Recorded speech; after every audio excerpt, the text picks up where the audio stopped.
Reference intervals you may know by a different name. They go by normal ranges. So physicians make decisions, binary decisions about one biomarker. Is it normal or is it not normal? And then they start to accumulate lots of biomarkers, normal, abnormal, and then they synthesize that into a differential diagnosis.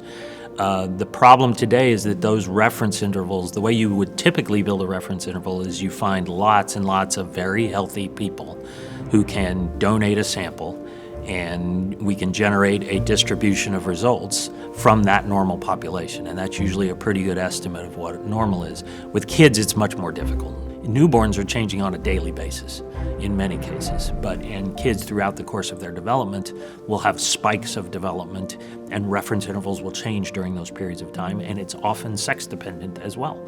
So the numbers that we need to build pediatric reference intervals are enormous, and there's just not enough of those specimens to inform good reference intervals. If you don't have good reference intervals, you don't make good decisions about the data that you get. With the CDC, ADLM and CDC published a review of pediatric reference intervals a couple of years ago now. And one of the markers is a marker of thyroid function, for example, called thyroid stimulating hormone, or TSH. As part of this project, what I did was I polled my friends. I polled 9 or 10 pediatric tertiary care medical centers, and I said, send me your reference intervals for TSH. And the amount of a discrepancy in those was unsettling, I would say. And these are all really smart people who pay attention to data and think they're doing the right thing. So the upshot is if somebody gets a number for TSH, it might be normal at my institution, and it might be abnormal at somebody else's institution. That abnormal result might result in unnecessary therapy.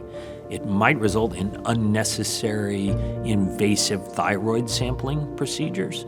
So these are not inconsequential decisions. So the fact that we can't agree on what's normal leads to enormous variability in practice throughout the country.